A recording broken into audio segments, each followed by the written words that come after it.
Welcome to Survive and Advance on the Grueling Crew Sports Network. Survive and Advance is brought to you by MyBookie.ag. To get up to a $1,000 cashback bonus on your first deposit, make sure you go to thegruelingtruth.com and click on the banner at the top of the page. I am your co-host for Survive and Advance, Mike Goodpaster. Right now, I'd like to welcome in my co-host, a member of the 1981 national champion Indiana Hoosiers, Steve Risley. How you doing, Steve? We're hanging in there today, Mike. That's about all I can say. It's 75 and sunny here again. It's going to be 90 here. So I like 75 better than 90. So they said the Valley was going to hit 90, and the Inland Empire is supposed to be about 88. You're going to get it too. So, oh boy! All right. Good and news. Of course, good news. The good news about the whole thing is it warms the pool up, so we can go swimming. Well, I just actually peeing in the pool will warm it up too. And with that being said, I want to introduce our special guest today, and that would be from the Sheridan Report, Bobby Sheridan. How you doing, Bobby? Hey, Mike, I'm doing great, and I love getting up, and talking some NBA basketball.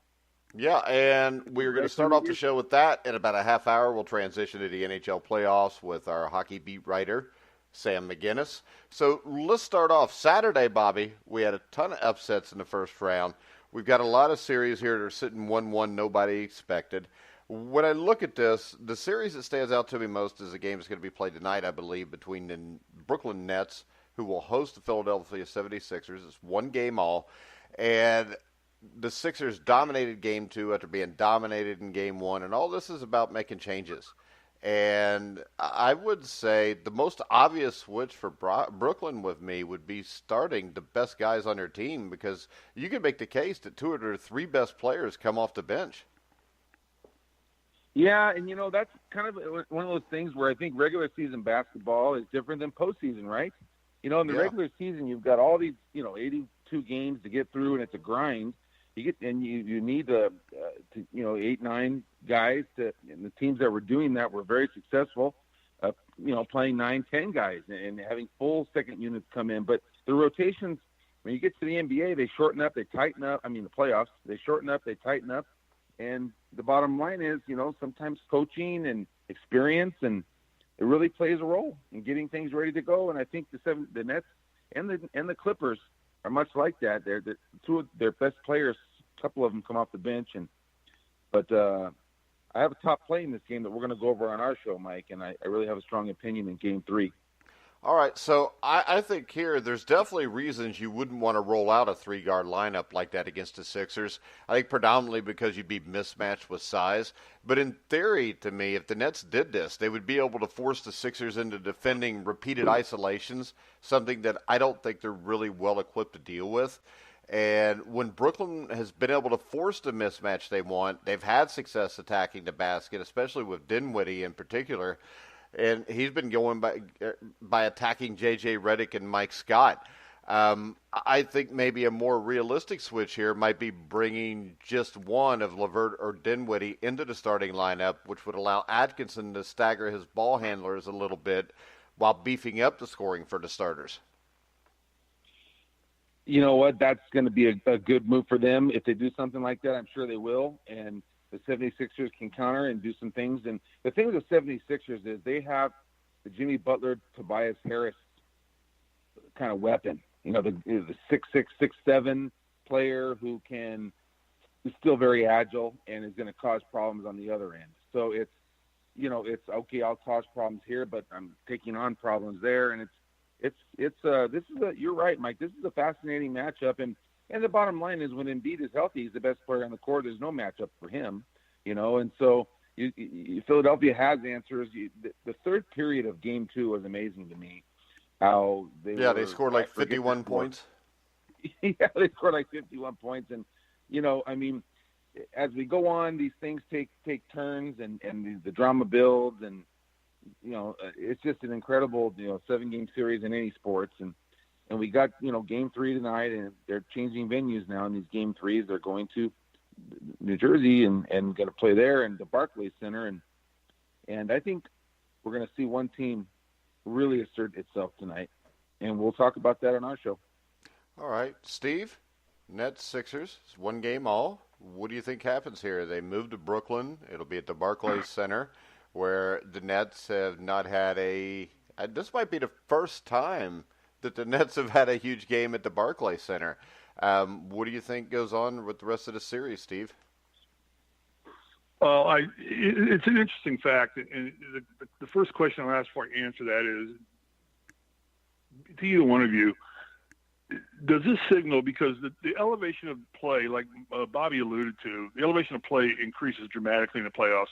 Is the NBA season just too long?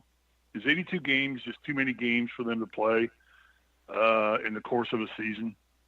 And before we even get into that, because you see mediocre play, you see a team like Brooklyn kind of struggle a little bit, and they're decent. And, you look at Philadelphia as a top-tier team. I think I picked Philadelphia to come out of the East and be in the NBA Finals. And, of course, I'm an idiot, so I'll take full credit for that. But is the season just too long? Bobby? I don't think so. No, it's been 82 games forever. I think they made the change to 82. How long ago? I mean, we're talking many, many years ago. And so you're not going to reduce. There's too much money. And the NBA has done a good job with their scheduling. There's fewer back-to-backs, and there are almost no more 4 out of 5s. They've done a really good job cleaning that up. This is an area in the scheduling that when you handicap these games, you realize this. There used to be so many back-to-backs and so many 4 games in 5 nights. They've done a good job with that. So they have helped the players without having to reduce the number of games. So I think 82 is just right. It's just in any sport, the regular season is different than the postseason in so many ways. And the way that Mike first brought up with the rotations and the matchups and the how many players are getting significant minutes, that changes. Yeah. Okay. My prediction tonight, Philadelphia wakes up, and I think I'm not sure Brooklyn can win another game, but I'm not a forecaster or anything like that. I just think that Philadelphia wakes up real quick, and they got that first game of being okay. We kind of overestimated this or underestimated it. They come up, and I think Philly closes us out in 3 games. With 3 more wins, 3 straight? 3 more wins. Yeah, 3 straight. Yeah, 3 more wins. Yeah. All right. I don't think that'll happen. I think the Nets are going to get more wins here. My prediction at the start was this would be a 7-game series. I still think it will be because I think Brooklyn matches up really well with Philadelphia, and I think that they can give them matchup problems. I think you'll probably see a split over the next 2 and then a home and home, and I think this goes to Game 7. I think the Sixers will probably win it, but I'm not as sold on the Sixers as other people are. All right, we go to the Indiana-Boston series where Boston up 2-0 now. Indiana let it get away last night. They lose by 8. They got outscored in the 4th period, Bobby, 31-12.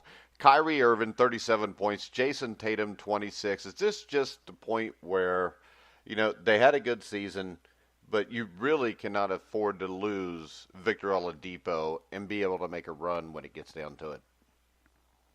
Yeah, I think this is where it really stands up, especially when you go against Kyrie Irving, and he's one of the elite players in the league, and definitely one of the elite point guards. And this is where Oladipo would be an X factor for them, and where they're missing him. And they made up for it in the regular season in numbers. Indiana was a team that played 10, and they had 4 guys at guard that played a lot of minutes, and but you just can't make up for it in this kind of a situation. And how disappointing. The Pacers have the lead by 8 in Game 1 and get blown in the 3rd period. And then they got the lead in the 4th and get blown in the 4th. And so it's so disheartening. Game 3 is the whole season, and that'll be tomorrow night at 5:30 Pacific. And if the Pacers can win Game 3, we still have a series. And we'll see if they can put something together, changing venues. Yeah, and I would think it's not like they've been manhandled here. They've just had a bad quarter in each game. And, Steve, we know the Pacers have a nice home court advantage. Will it matter here?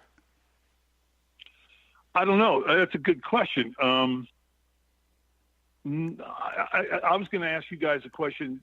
I think home court always plays advantage in these things, and we all know that. But how much is coaching coming into play now? You've got a couple of good coaches in here, but there is one coach. Go ahead. Oh, go ahead. I'm sorry. I was just ready to. No. That's the question. How much is coaching? I think coaching decides this coaching decides. I was excited to answer that. I think both coaches are excellent. Both are among the best in the NBA. I would say both are in the top 10. And you saw both coaches do a great job in Game 2. Nate McMillan made some changes on offense that gave them some looks, especially for their best offensive player, Bogdanovich. So he did a great job. But then look at what Brad Stevens has done for the Celtics, getting them in position and making some changes at halftime in Game 1, and I think that Game 2 was more about Boston just has their number mentally. I don't think that was anything about Brad Stevens there, but Brad Stevens did a wonderful job in Game 1 coming out of the half. Yeah, I think what it is this. If they both coach at the same level, Victor Oladipo's not there, and that's going to be the difference in the series, I think. But then again, you have Haywood's not there really either. I mean, he scored 13 points, but he's not even starting. But he's not their best player. This would be for the Celtics. If you removed Kyrie Irving and put Victor Oladipo on the Pacers would win this series easily, I think. Okay, yeah, I agree. Boston has been a really tough team for the Pacers to get, even during the regular season. And the one thing you just said, Gordon Hayward actually, Steve, is playing his best basketball right now that he has during the season. He's finally found something in his game, and he's giving the Celtics a huge lift off the bench. He's going to be a reason why they win the rest of the series and whether they go on past this. Yeah, and so go ahead. Does this make Boston guys the favorite in the East now? No way. The Milwaukee Bucks are the best team in the NBA. Milwaukee Bucks are and I think they're going to run through and win everything. And the Bucks beat the Pistons last night, 120-99. The thing that stands out to me is this: when you look at the Bucks scoring, Middleton 24, Giannis 26, Bledsoe 27, Pat, whatever the hell you say his last name is 18 points. People talk about we had 5 scores in double figures. They damn near had 4 scores at 20 points or more. And when you look at this, Bobby, Detroit's not a bad basketball team, and when you look at it, they're down 11 going into the second period. They're up 1 at halftime. And then Milwaukee just comes out and outscores them 35-17 in the third period. I think this series is headed toward a sweep.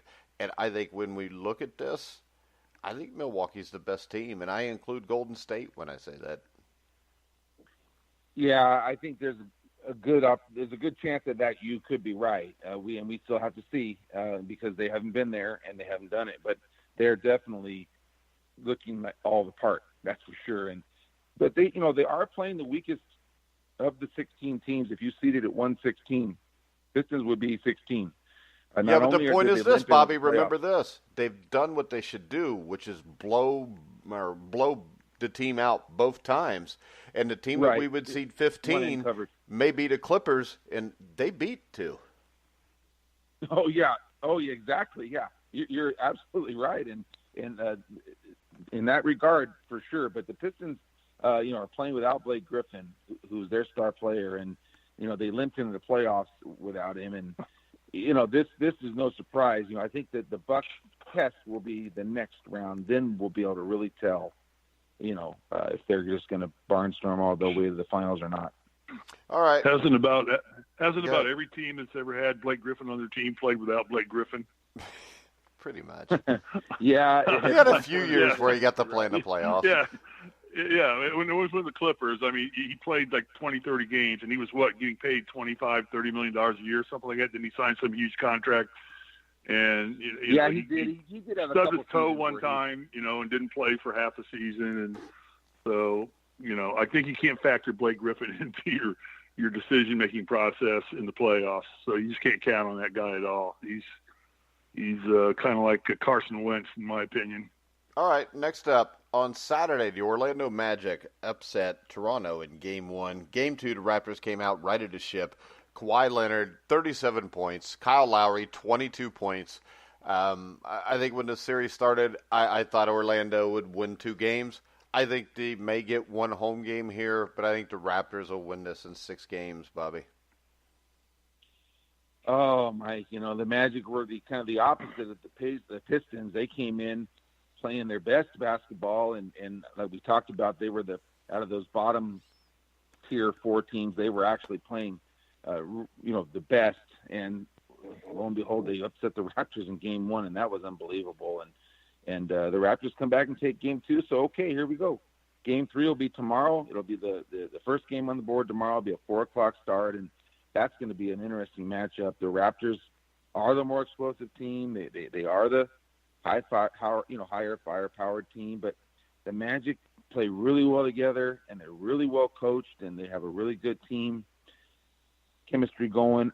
They got a shot. They definitely got a shot to take this all the way to 7, Mike, and I wouldn't want to take them in Game 7 on the road, but hey, Toronto, what have they ever done? What the hell have they ever proved? Yeah, they proved they can lose to LeBron James, Steve. I concur. Yeah. No, So, I mean, I don't want to overstate what Bobby said. He's exactly right. I would have said the exact same thing. I think Orlando is the Cinderella kind of in this whole thing right now, at least in the first round. They look solid. They look good. They play great team basketball. And Toronto they've underachieved in the playoffs almost every single year. And, they've always come in. Last year, didn't they have the best record in the NBA last year? I think they were close to it if they weren't in. Yeah, they had the best record in the East at least. They were number one in the East at least. I know that. I don't know if they but they just and they made two. Go ahead. I was going to say, and they made 2 big moves to kind of put themselves in position this year. That was they got rid of Dwayne Casey. They added Nick Nurse, who's a top guy, and then they picked up a top tier, legitimate, bona fide star. They might have him just for a year or whatever. But Kawhi Leonard, it kept him fresh and healthy. So how impressed are you with Kawhi Leonard? Because everybody thought he was coming in as a cancer, but he's actually. Oh no. Well, I think a lot of people thought that because of the way things. Yeah, they thought that exactly. Yeah, because it didn't work out with Pop, right last year, but he had different plans, Yeah, he squared himself up, and he's 37 points and 4 rebounds in the last game. His deal, Steve, was never an attitude thing. It was how significantly hurt was he, and he claimed that he was hurt and couldn't go. And San Antonio thought he could go, and he just decided not to go. And that was the whole deal there. It wasn't that he was a cancer on the team or a bad guy. It was just that San Antonio wasn't going to do anything. He just wasn't going to play. Because he felt he wasn't 100%. And why damage himself when he's looking at a max contract coming up this summer? You can't really fault him, I guess. Let's go ahead and let's switch gears and go to the West, where the Clippers, as the 8th seed, are now tied at 1 game all with the Golden State Warriors after they came back from 31 points down to win 135 to 131. Lou Williams scored 36 points. Harrell scored 25. I mean, when you look at them, they had 6 guys that scored in double figures. Is this an aberration? Or could there be something here, Bobby? Because the one question I would have here with the Warriors is, how does losing a game like this affect them? Do we worry less about that because of the multiple world championships? Or is this something that would be a concern? A big concern, because look what's happened since Game 1's blowout of the Clippers. The Warriors handled them during the regular season too, Mike. They dominated them. And then you go Game 1, they went by a comfortable 17. Okay, so going into Game 2, it all looks the part, and then all of a sudden, Game 2, not only do they lose the game, blow the 30-point lead, they lose Cousins. And he was kind of their X factor this year, kind of somebody that would give them an inside scoring threat more than what they've had. Big body, all-star type player when healthy. They gave him time to get healthy this year. He didn't play until like 30 games into the season because he's coming off an Achilles, and he damages his quad. And if you looked at it, it's not just the muscle; it's the tendon. If you saw a picture, it was actually grotesque. It was popping out of his legs. He's done. And so a lot has changed. The Clippers, all those double-figure scores, they believe they can do it, and otherwise you don't come back from 30. on the road if you don't believe in yourself. So this is a team that's dangerous, no doubt about it. This is, as Steve says, the Cinderella of the West. Yeah, and this is a team that won, 48, 49 games, even though they're 8 seeds. So this is a good basketball team. Steve, any concern if you're a Warriors fan right now, or do you think they'll right the ship and finish it the way everybody thought they would? Yeah, it's hard to bet against champions that have won multiple times. It's hard to. And, again, I'm not a gambler. I don't bet. So, but I look at how the Clippers have rebuilt themselves because, they traded away pretty much everybody. And, they've got Jerry West, who's a basketball genius. This is a solid basketball team. I mean, these guys are playing good basketball, and they've been overshadowed so much by LeBron and the Lakers. Bobby, you know this because you live in L.A. They've been overshadowed by the Lakers, and they've just kind of flown under the radar screen. And I think they surprised the Warriors. But having Steph Curry in your camp and losing Cousins is huge for this. So this one's going to be a dogfight. This is another one kind of like in the East, but I almost, I'm an idiot, but I'll say I almost like the Clippers in this one.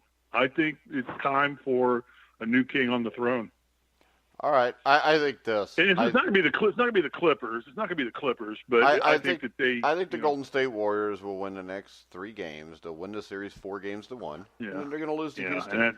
The thing is this. Exactly. I know they lost a guy, but they've still got like 3 or 4 All-Stars on the team, Bobby. Mm-hmm. And I know we got to question how hungry they are now, but I think the Game 3 tells the tale. I think Golden State comes out, Steph Curry lights it up, and they probably win the game by 20. Now, if they don't, then I think we've got a series. Right. Mike, you said it.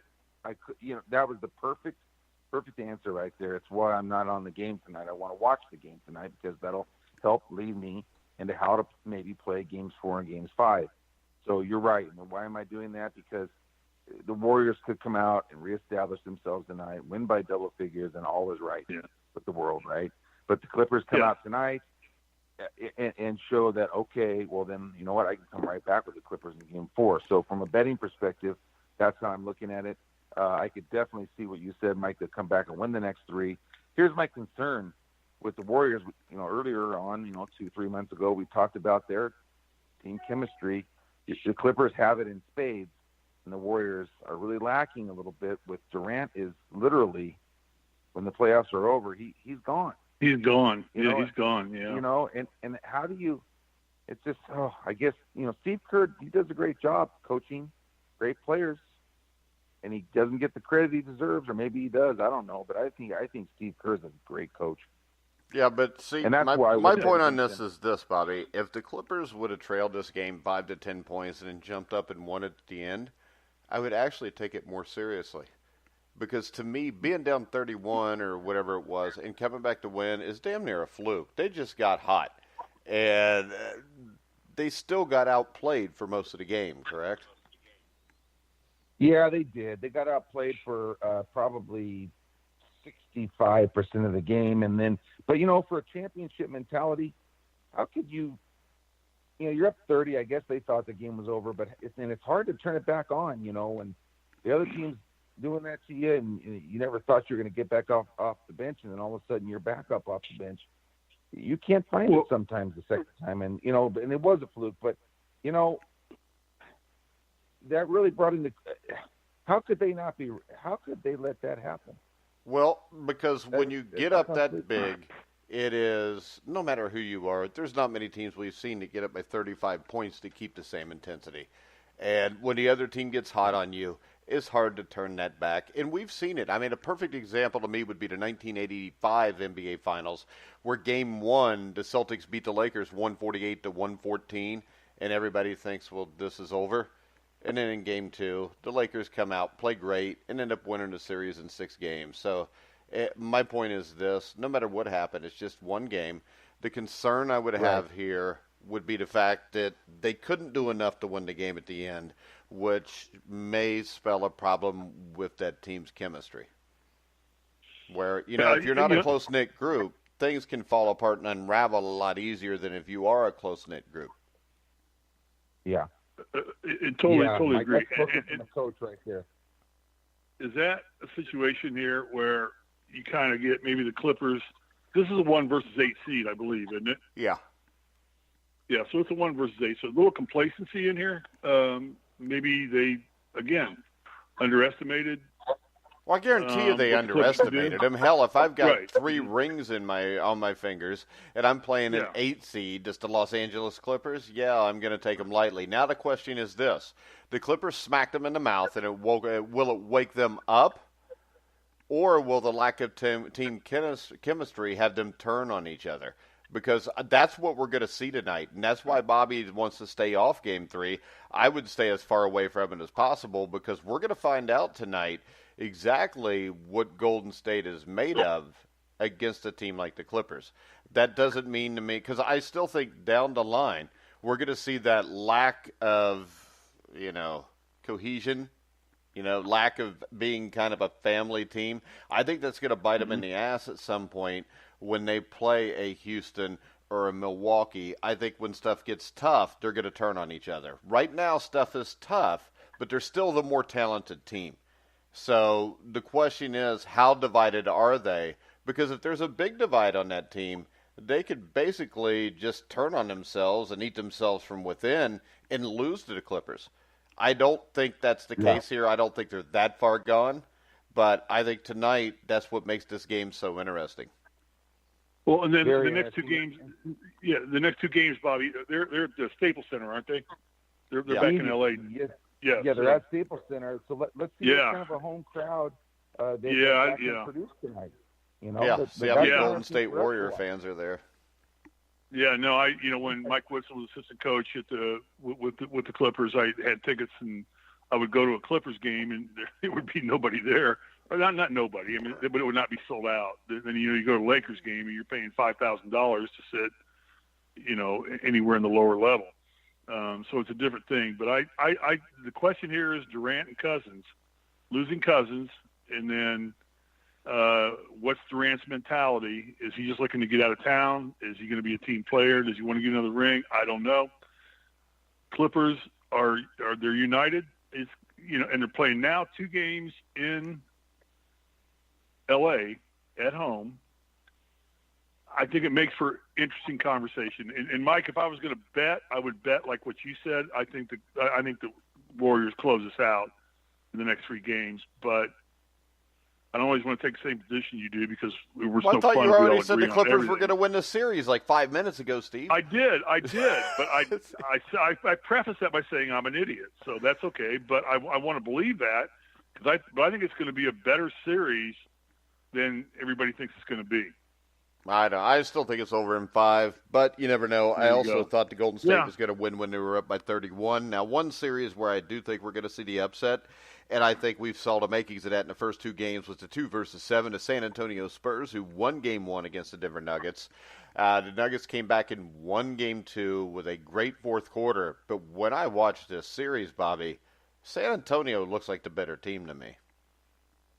Mike, San Antonio has been the better team for 7.5 quarters in a row. And then they got bombarded with just like a 14-2 run, 16-2 run or something at the very end of Game 2 to take that game and cover the spread. It was amazing. A couple, the Nuggets, how they won that game at the very end, and they did it with Jamal Murray, who's been very inconsistent and not carried his weight, and then he, all of a sudden turns it on, and they snuck out of Dodge there with a 1-1. This was 2-0 all the way with the road team, and we would already be saying, yep, the Spurs have got this because the Spurs home court is fantastic. And Denver is not a very good road team. Not a very good road team at all. So, the bottom line is that the Spurs did what they wanted to do, which was split, but they had a shot to go up 2-0. I think if the Nuggets are going to win the series, they have to come back and do it right here. Yeah, I think Game 3 is the game they have to get. I agree with you, and so we'll see what happens. That game is tonight as well. and that's 6 o'clock Pacific, 9 o'clock Eastern. It's kind of between it's going to be the lesser of the three games watched, because the Sixers Nets lead us off and the Warriors Clippers finish us off, and this will be snuck there in the middle. So we'll probably, be watching the score on that, but it'll be an interesting game. All right. Let's move on to 3-6. Was this OKC? Wait a minute. Portland, Wait a Steve. minute. Wait a minute. Wait a minute. What, Steve?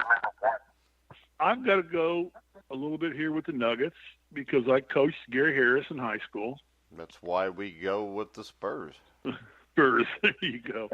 And I think Popovich is, well, obviously he's probably the best coach in the NBA. Yeah, I don't think anybody would argue with that. I would. Comment right now. You would? Okay. Yeah. All right. I don't like him. He's Okay. a liberal. He's soft. Steve, can I bring something up real quick? Did you know? Please do. Yes, please do. Popovich coached at Pomona Men's College. You knew that, right? No, I did not know that. Oh, my God. Pomona Men's Yeah, College sounds like the epitome of a liberal school. Yeah, it's Pomona. Yeah, it's Pomona Pitzer, Mike. What made me think of it is when you said that it's a Division III school that kids come. It's the Harvard of Southern California. It's The Harvard of South. That's like when somebody calls a school in Kentucky the Yale of southeastern Kentucky. It doesn't mean much. But what they mean is the academic, to get into that school, it's the best of the best. Yeah. In the whole country, and he coached basketball there for a few years. This was before he was, actually Greg Popovich, and that's this guy's background. So he comes from a much different background than, say, Nick Nurse. It's just a whole different deal. So I don't know. Every time somebody says Nick Nurse, I feel myself giggle inside. But okay. Well, and you know what? When I moved out here 2 years ago, you know what pissed me off, Bobby? We took our dogs up to Zuma Beach because it's one of the few parks up in Malibu where you can take your dogs on the beach and let them run free. I drove by Pepperdine. I got recruited by Pepperdine. And I never even thought about going there. Then I go look at this college sitting up on the cliffs of Malibu, looking out at the Pacific Ocean. I'm thinking, what the hell was I thinking? I had 4 years of night, and I'm thinking I could have been here and doing this out here. So, you could have been there averaging double figures, right there off the beach. Being a star player. You could have been a big wig star player in a mediocre conference. In front of 1,500 people a night, Steve. But this is the thing. If you would have done that, Steve, you'd have never been here, probably. You're right. There you go. Because I'm not doing a Pepperdine weekly basketball show, Steve. And I wouldn't either if I was you, Mike. So move on. All right. The Portland Trail Blazers are now up 2-0 on the OKC Thunder, and I still think Portland's going to win this series. I thought before, when all you guys picked Oklahoma City, that Portland would win it, and I still think that the Thunder has spent a lot of money, but they don't have the right players. I mean, Westbrook and Paul George are really good players, but for some reason there's a disconnect there when you get this point in the season, Bobby. Oh, Mike, darn it. This is the series that's pissing me off, and I made a mistake. The Trailblazers are the better team, and I tried to, hit the Thunder in Game 1 and Game 2 because they dominated the regular season, and I thought that Westbrook just had something for that Lillard couldn't overcome, because Lillard is the star player of this series. He's the guy, and I thought Westbrook had his number, and he doesn't. The Trailblazers were so impressive in Games 1 and 2. I think they're going to win this series. I have to flip now midway through, and I'm going to probably be off the series the rest of the series because I don't have a feel. I don't have I haven't read it right, and I'm just going to probably watch it as it goes and finishes up, but. Yeah, Mike, I think you're right. I think the Trailblazers are now showing they're the better team. But OKC, when you look at that, the Blazers are barely favored at home, 1-2 points. You go to OKC 7.5. And because the point of it there is this, though. People know that Oklahoma City has the better lineup, They have the better roster, but Portland plays more like a team. And, Portland has a great home court advantage in Portland. They always have, ever since the days of Bill Walton and Maurice Lucas in 1977. Yep. So there's a lot of mitigating factors here. And, Oklahoma City is still the more talented team. But, Steve, I think Portland's just the better team. Yeah, I agree entirely. And I think this time of year, team ball is where the teams in the NBA, I agree entirely with all you guys are saying. All I know is I'm just pissed off because my son just spent $38,000 on a new car at Russell Westbrook's dealership, which pissed me off. But it's what he wanted, so he got it. Yeah. Bad parenting to let your kid go buy something from Russell Westbrook. He's 25. It's his own money. He can do what he wants to do. But I think definitely Trailblazers play like a basketball team. So, Bobby, what is wrong with Oklahoma City? Was Did you just call him Donnie? Trade? Bobby. Oh, you said Donnie, but all right, go ahead. Well, I'm thinking of Donnie Marie because I figured you were thinking of Donnie Wahlberg because I know you're a big Donnie Wahlberg fan. No, Donnie and Marie are ending their run in November in Vegas, and I've got to get there before it all ends. So, Bobby, you're going to have to help me out there big time. Okay. Why? Like Donnie and Marie tickets are sold out in months in advance. I know. It's all gone now. No. But, yeah. I doubt it. Is this a team that's just poorly coached? Because they've got a ton of talent on this basketball team, and they spent a lot of money. No. The Thunder actually had a pretty good season. They won a lot of games. They had a very successful season. They too have a very good home court advantage. When they play there in that Thunderdome, or I think that's what they call it, they have rabid fans. They get up for it, and they're going to fire their shot now in Game 3. I just the way Portland passes the ball, the way Portland moves the ball, the way you talk about having it in those moments that we talked about, questioning Golden State. Maybe Portland's got it. Totally has it. And Lillard's the head. That guy in McCollum, they have a great backcourt. And, but specifically to the Thunder, they have the two all-NBA type guys who, they've played pretty well together. George, I think, is battling some injuries. Westbrook, to me, I think his minutes load really over the last 2-3 seasons, when he's not in the game, he's got his legs with all these contraptions on it. And I just don't know if they brought in Dennis Schroeder from Atlanta. He's a starting point guard that averaged 19 points last year in the league. He's their backup. He comes in and, he's kind of like the third guy, and he's doing a good job. And Steven Adams is a solid big man, underneath. But they're going with a lot of young guys, a lot of parts around that. I don't know. They had a good season. It's hard to really down them, but actually, if you go to my website, SteveRisley.com, you'll see I wrote a paper on this about. You'll be the first one if you go there. Go ahead, Steve. Yeah, I know. Yeah, no, I don't promote it. I don't do anything about it. But this is a tale of two things. My whole paper that I wrote on this is you have two things here. You have a team of high performers, and then you have a high performing team. And my paper really breaks this all down about if you don't mesh and play your roles and do your things right, you can have all the talent you want, but if you don't find people that are role players and fit into your methodology, this is what happens. And I think the Thunder is just a team of high performers, where I think Portland is a high-performing team. See, I don't think they are, Steve. You have to think Steve, that. I think the difference is this. I think that they are not a team of high performers. I think they are a team of individual performers. Oklahoma City. They're a team of individual performers.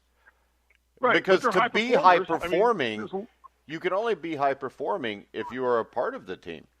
If not, you're just an individual out there scoring a lot of points. Okay. Or getting a lot of triple doubles. Yeah. I think they're all great players. Right. Yeah. But I don't think you can be a high performer unless you are part of the collective group. Because a high performer to me is a guy like Magic Johnson or Larry Bird that makes everybody else around them better. Paul George, to me, is not a high performing basketball player. He is a great individual basketball player. But I think that he limits himself from being a high performer because he's more worried about what's in it for him. That makes him, it makes him a high performer versus what Magic did for the Lakers. He's not a high performer. He's a dude that just plays basketball, and he scores a lot of points. A high performer, you got to be high performing to be on a team that wins. And the thing is this, you're not a high performer if you're losing. You're just a great basketball player. 49 and 33 in the regular season. I mean, they weren't sloppy.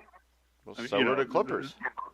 And the thing is this, that's a team with more talent than a 49-win team. Agreed. That's why I think they're a team of high performers. You have to go read my paper. No, I don't, because this is the thing. Okay, don't read it. I'd have to wear my glasses, and then my son makes fun of me. But I still don't think you get what I'm saying. I think to be a high-performing player, a high performer to me is somebody that makes everybody around them better.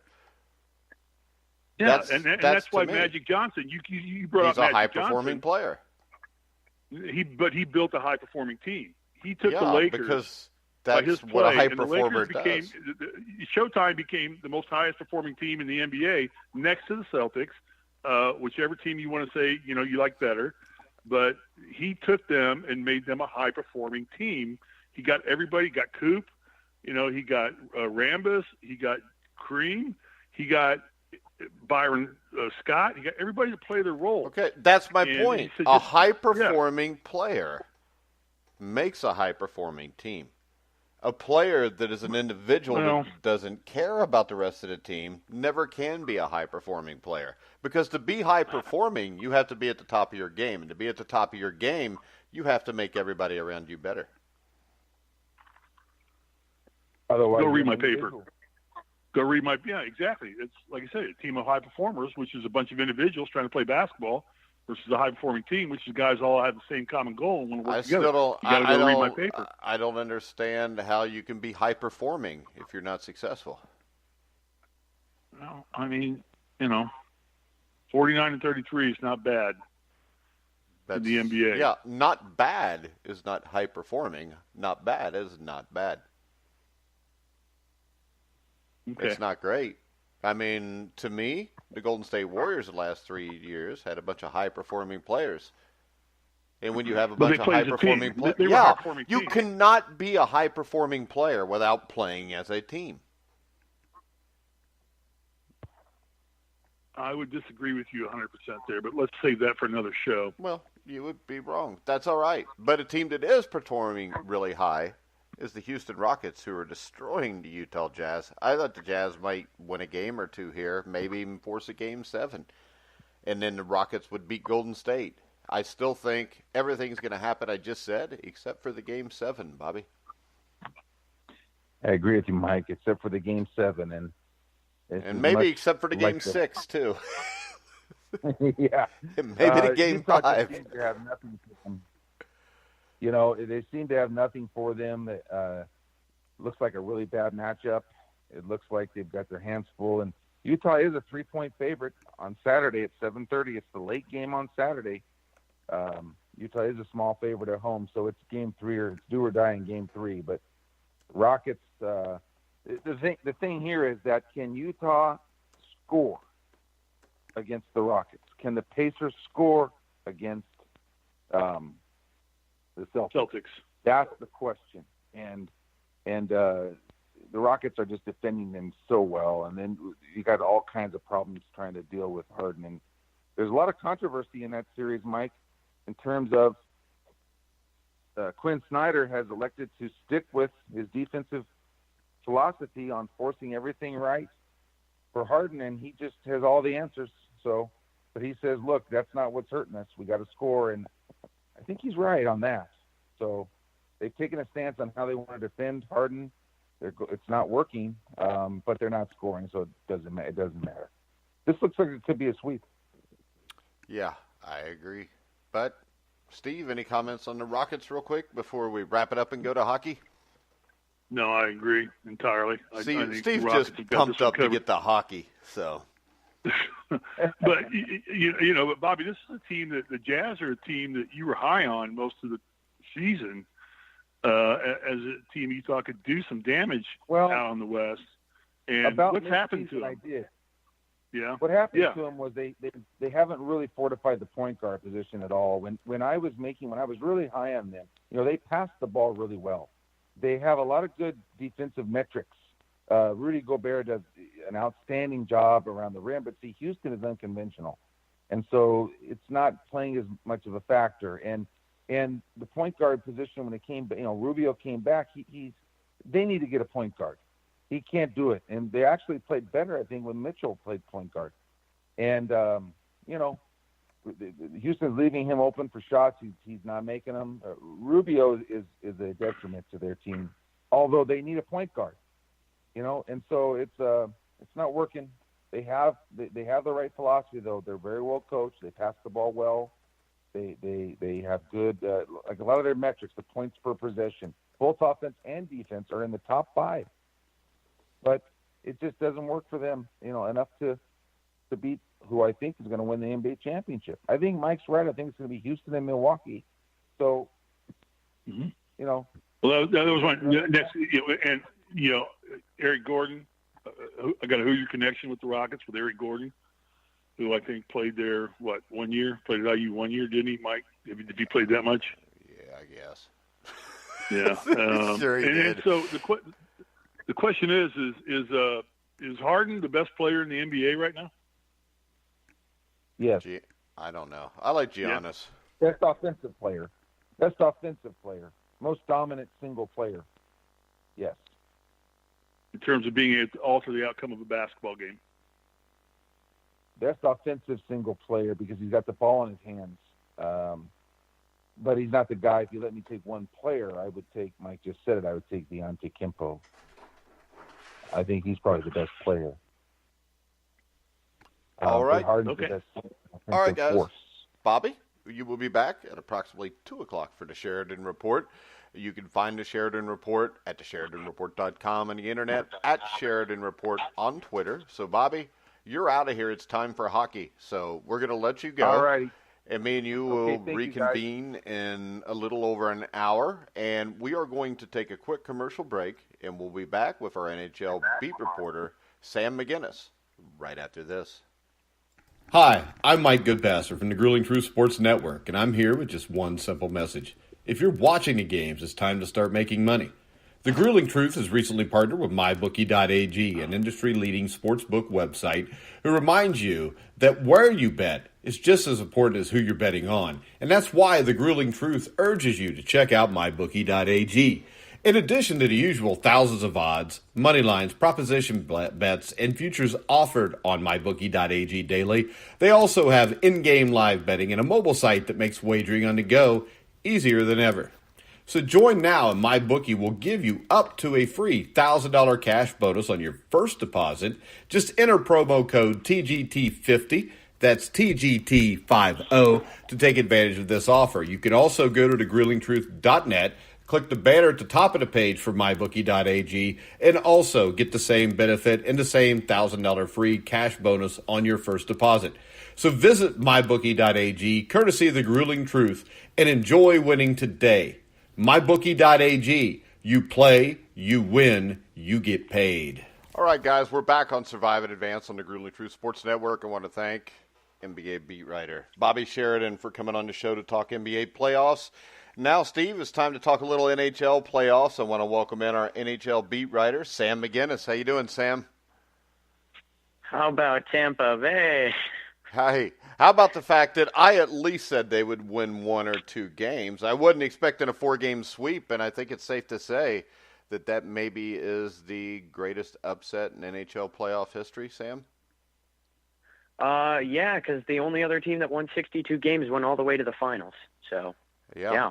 And, so greatest meltdown ever. When you look at this, the thing that stood out to me was the thing that seemed to you to concern you the most as a Blue Jackets fan was Sergei Bobrovsky and how he would play in these playoffs. And he played as well as any goalie you're ever going to find in a situation like this, Sam. Yeah, the only thing that looked like how this was supposed to end up was the first period of the first game. That was it. Yeah, so when you look at this, what do you think was the big key to the Blue Jackets being able to pull off this monumental upset? There's two key factors.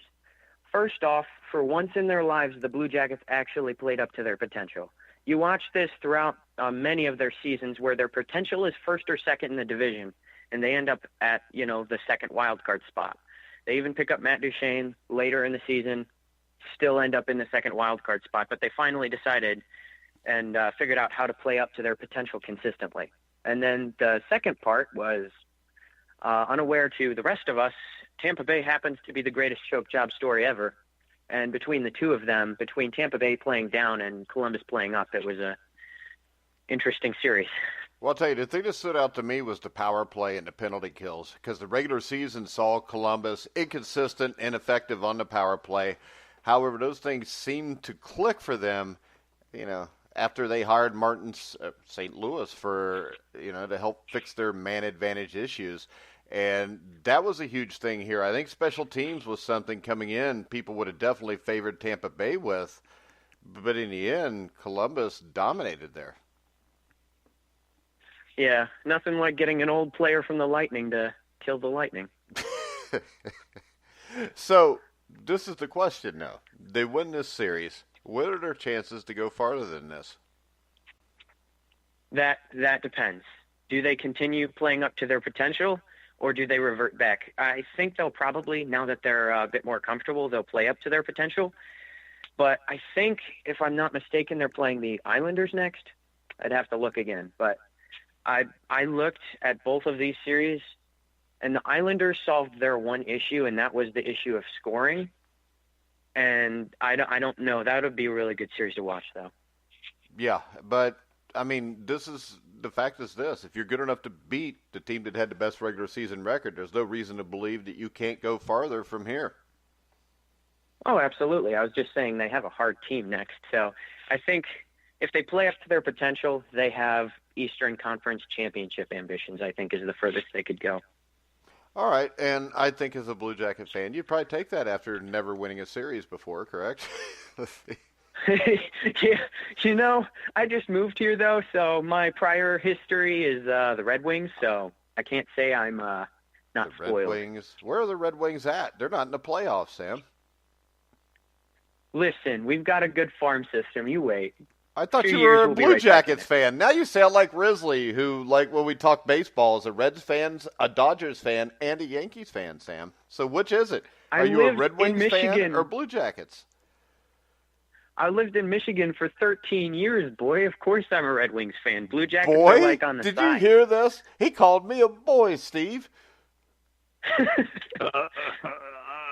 Pardon me for being of the younger generation. Now he's calling us old, Steve. He just called me boy and then said we were old. Yeah. I would get called an idiot for saying that. So, Sam, watch out. You're on your own now, buddy. Yeah, but in Steve's defense, Steve would be called an idiot because he's an idiot. All right, so let's look at the Caps and the Hurricanes, because I think this is a series that has 6 or 7 games written all over it. And I said that at the start, and I think you said the Caps would wipe them out. But I think the Hurricanes here, I think they have the biggest home ice advantage in the NHL, Sam. Is that enough to get them to a 6th or 7th game? It could get them to a 6th or 7th game, but remember, I said that when you asked me, I said they could win a game or two because of their drive. It depends. The whole key to this series is going to be Game 4, because Game 4 is really going to determine whether the Caps are going to swing back onto their momentum or whether the Hurricanes are going to push it to 6 or 7 games. Yeah, and when we go and we look at the New York Islanders, who swept the Pittsburgh Penguins 4-0, which I always love because anything with Pittsburgh I equate with the Steelers, and I don't like those guys. But the Islanders, I think, this is a series I thought would be much more hotly contested than what it was. And the Islanders, I think defensively, with the kind of defense they play, this is a team that could make a deep run here. Oh, yeah, they could definitely. They have currently, with what they just did, I think they have Stanley Cup ambitions behind them. Yeah, and that hasn't happened in a Because, again, long they solved time. their only big issue I had with them, and that was scoring. and this is the whole reason it didn't go to 6 or 7 games is because, their defense was good, but then on top of it, every single game they scored 3 or 4 goals.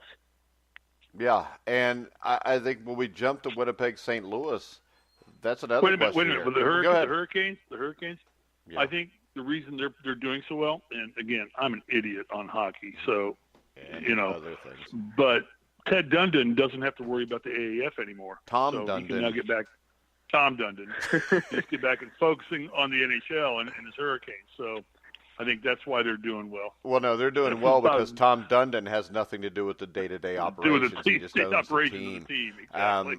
And I think coming into this series, or to this first round of the Stanley Cup playoffs, I think the 2 series that interested me the most were Boston-Toronto and Winnipeg-St. Louis. And I think that is kind of played out in the wash here, Sam. And when you look at Boston and Toronto, I think with the changes that Boston made at the end of Game 3 and then through Game 4 last night, I think this is starting to look like Boston in 6, probably.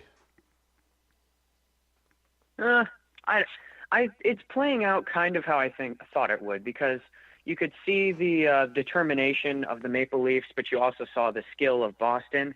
I think this could still be a 7-game win for Boston, but I don't rule out 6 games. But you think Boston's going to win it either way?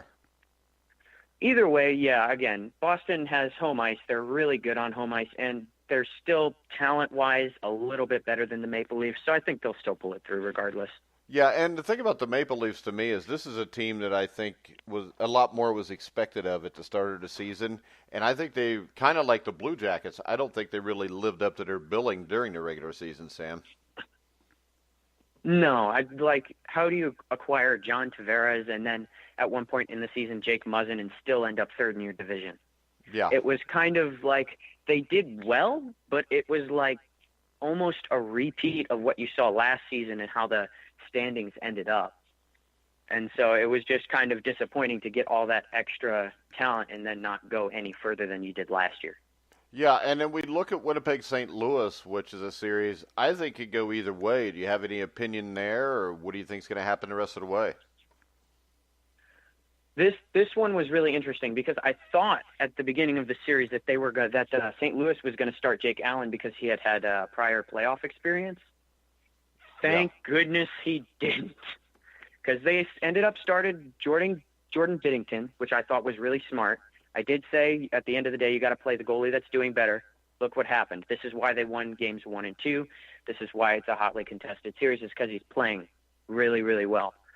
But I think at the end of the day, I'm still going with my pick of Winnipeg in 7, because if you look at it, despite the fact that St. Louis won the first 2 games, Winnipeg didn't fall apart after that. They showed a little grit and won games 3 and 4, one of which they scored a lot of goals against Binnington on.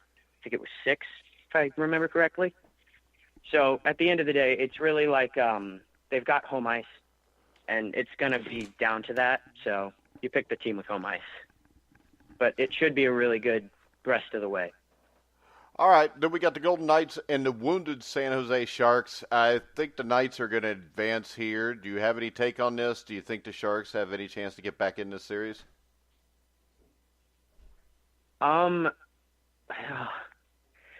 Only if Martin Jones can do well, because he had a bad game, and Martin Jones has always been like an iffy goalie to me because his save percentage isn't great this year. It typically isn't fantastic. And I'm watching him, and he seems like a B goalie, but Marc-Andre Fleury, again, as I mentioned, he's a generational talent. And when you have that kind of a matchup, one of the keys to playoff success is goaltending. So the key to this is, can Martin Jones get back on a good game or not? Yeah, so do you think this series is looking at a 5-game series, though? Yeah, I think it'll end at 5 or 6. I don't even think it'll go to 7 games. All right, what about Calgary and Colorado? Because that's a series I thought had upset written all over it at the start because of the goaltending discrepancy. What do you think of this one? You said that Colorado was going to get swept. No, This is the thing, though. This is how I cover my butt, Sam. On the Sheridan report after, we actually pick all the series, and I actually pick the opposite direction. So I'm right either way. That's so you know, the key is to be on two shows. That's genius. I'll actually give you that one. Thank you. And Yeah, you know so, what? Everybody that's ever come on this show at one point, Steve, and Steve can vouch for this, has called me a genius. Well, here's a question I got, and I got it from my good friend, Bobby, who just sent me a question. You got a good friend? I know virtually nothing. Okay. I think Bobby's a good friend. I don't know. He lives close. No, I didn't know you had any good friends outside of me, but go ahead. Underdogs in the NHL are 18-11, and I was going to ask this question before Bobby texted me this. And Bobby, if you're listening, I want to give you credit for this. There seems to be a lot of sweeps in hockey in the first rounds. Is that normal? But underdogs There's are only been one 18-11. sweep this time around. I think what it is is this. If you look at the history of baseball in the NHL, I think both, Sam, have a lot more upsets because you only need a hot goalie. Just like in baseball, if you've got two or three stud pitchers, you can have the lesser team and still win the game just because those pitchers are hot. And I think with Columbus, Bobrovsky got hot. That was a huge difference also. Well, yeah, the other thing you have to consider is hockey is a lot more competitive than most sports because you have players coming from around the world, not just one country. So hockey can have not only... Wait a second, Sam. What's that mean? Wait a second, Sam. What's that all mean? And the NBA is probably 30 to 40% European now. Yeah. Yeah, I mean, come on. Seriously? Baseball, I was you talking got about NFL baseball. versus NHL. By baseball, What? maybe over 50%. Yeah, but what Sam's South saying America, is Americans don't play hockey at a real high rate. Not typically. There aren't as many Americans, but there are quite a few in the NHL. I was talking more the contrast between the NFL and the NHL. You guys kind of took what I said out of context there. Yeah, that's what we do, Steve or Sam. That's what It we makes do. the show It's more Sam. entertaining. Then Yeah. we can attack each other.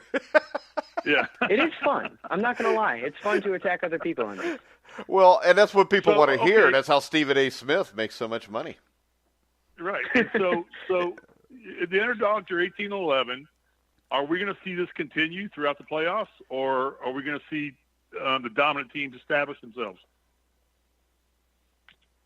You're asking me to predict the unpredictable. I'd have to see series-by-series matchup, but for teams like Colorado and Columbus, I don't see them going a whole lot further than the second round. They could be eliminated in the second round or the third, but I don't see either of those kinds of teams going to a championship. Usually the teams with the most depth and usually a top 10 team typically are the ones that end up in the Stanley Cup. Okay. But that's all I can really like. Again, anything can happen in the NHL. Anything. Columbus proved that this past week. But at the end of the day, I still think that teams like Vegas and possibly the Islanders could end up at a Stanley Cup. Oh, God. Wait, Mike, have you gotten a text from Lucas yet? No, why should I? Well, because we haven't talked about Toronto Maple Leafs. Yeah, because they made me mad because I thought they were going to somehow win the series. It looked like they were. And then we had a few players come back for the Bruins. We had a few adjustments, and then the Maple Leafs pooped all over themselves. Hockey is all about the swings and momentum. All sports are about the swings and momentum, and this is the thing, though. I think it's not about the people to get the momentum. I think the key to winning when you get to the playoffs is the people that can survive the other team's momentum, if you know what I mean, and can adjust off of it. Oh, yes.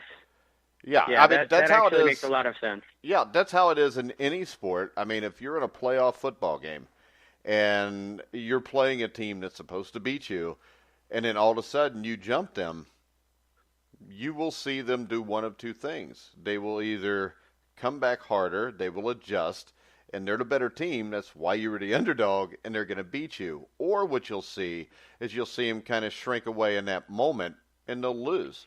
And I think, to me, it's about people who can withstand the momentum of the other team, not so much even about getting the momentum.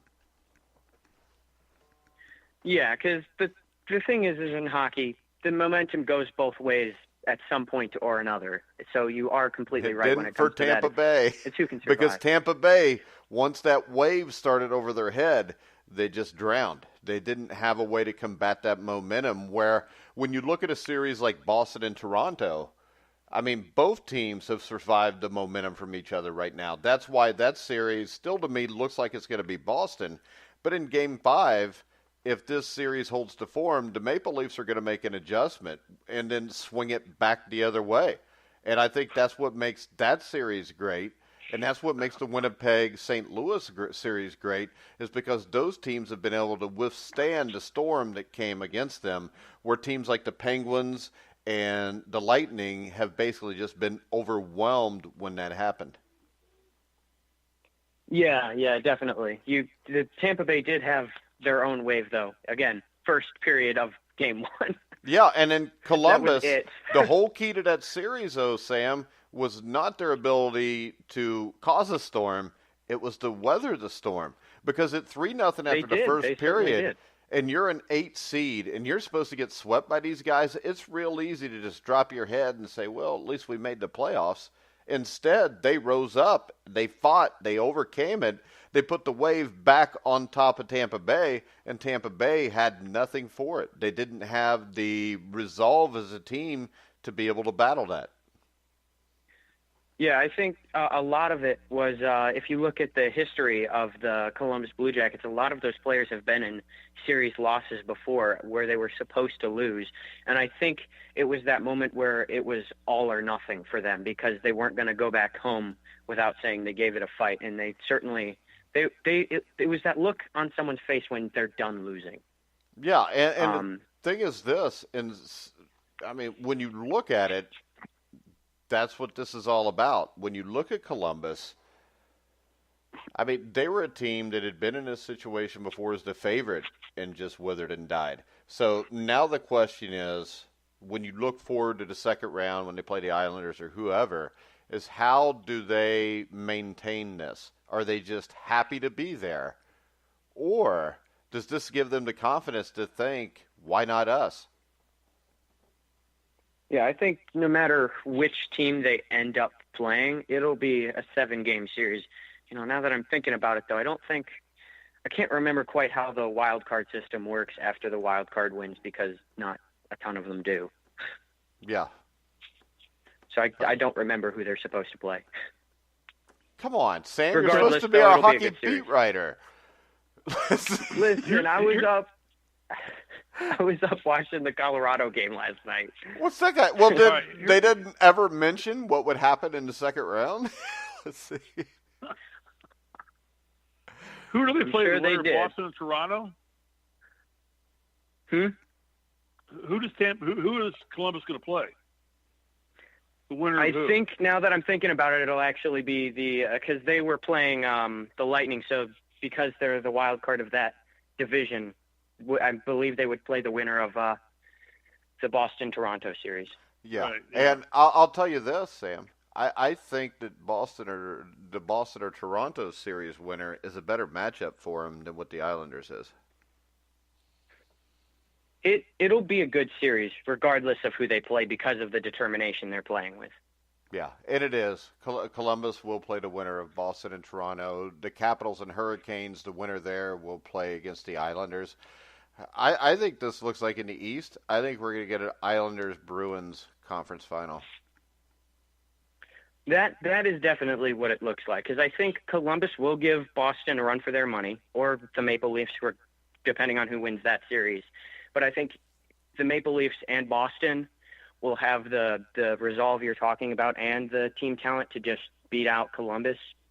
And then the Islanders, I think they can beat the Capitals specifically because of Barry Trotz, because he used to be their coach, so he knows how the system works.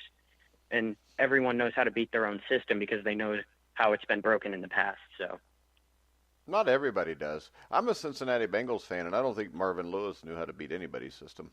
But it's just my opinion. I was talking about beating your own. I'm on ESPN right now looking at stuff. I'm trying to learn about hockey as we talk. There's not one ESPN reporter or writer for the NHL that picked Columbus to win. Yeah, it's one of the biggest sports stories of the year. I mean, it's a huge upset. And real quick, before I forget this one, because this is another series that I thought coming in was going to be a long series and a great series. And you got Dallas and Nashville tied at 2-2. What's your take on this one, Sam? Which way is this going to go? I really like the way Dallas is playing. As I said, anytime you don't pick the chalk, there's a good chance you can lose. But the thing that they solved or have solved last night was their scoring issue. That was, again, my only big issue with them. They had a great goalie. They had a great defense. The saying is defense wins championships.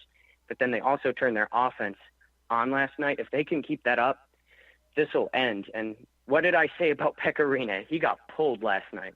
Yeah. In the first period. I was just waiting for him to choke. I wasn't sure which game he was going to do it, but I knew at some point he was going to do it because of his history, and I was just waiting for it. All right.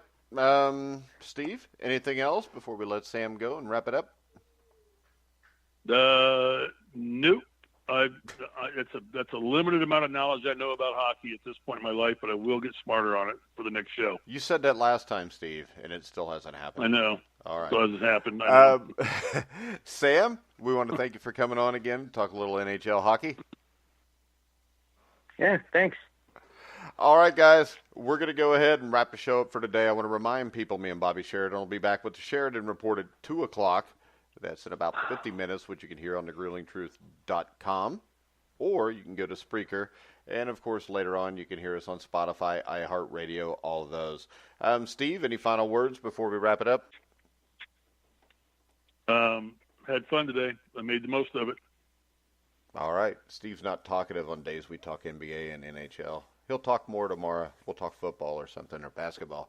All right, guys. Wait. If you guys want to do 5 minutes on the Real Housewives of New York, I can do that real quick. No, we don't. I don't like reality TV. Right. I find reality TV to me is like sports. It's not what was it called? The Real Housewives of whatever. I don't know. New York, Los Angeles, Beverly Hills, whatever. But there also was a double elimination on Survivor last night. Okay. Which was important. That seems pretty important. Maybe you should go do a show about it. Sam, do you watch Survivor? No, I watch sports. That's basically all I watch. That's because Steve's on a sports show and he wants to be a sports broadcaster. But, all right. Wait. Let me say this. I was up at 3:30 this morning, Los Angeles time, waiting for Mike to start posting everything so I could, flip them out to other sites and things like that and help Mike get these things out. I watched 5 episodes of the Andy Griffith Show. Well, the Andy Griffith Show, I'm all right with. No better television in the world than the Andy Griffith Show. It actually was a good show. I've watched some of it. That's a good show. Everybody's seen some Andy Griffith, because I think that what I heard was somewhere in the world, every second of the day, there's a network showing an Andy Griffith Show episode. Andy Griffith Show. I believe it. And the wisdom and intelligence that was laid down in that 22 minutes of actual filming is phenomenal. And Barney Fife may be the greatest comedian, Don Knotts, of all time for television. That's why I don't even watch current TV anymore. It's all stupid anyhow. But, all right, exactly. Guys, we're going to wrap it up. I want to remind everybody that you can hear, of course, me and Bobby on the Sheridan Report at 2, Inside Boxing Daily tonight at 11. Me and Steve will be back tomorrow at noon on Survive in Advance. We want to thank Sam McGinnis once again and remind everybody you can hear all of our shows on iHeartRadio, iTunes, Spotify, Spreaker, Stitcher. We're on over 180 different media outlets, so wherever you find sports podcasts, you'll find The Grueling Truth. So for Bobby Sheridan, Sam McGinnis, Steve Risley, I'm Mike Goodpaster. You've been listening to The Grueling Truth, where the legends speak.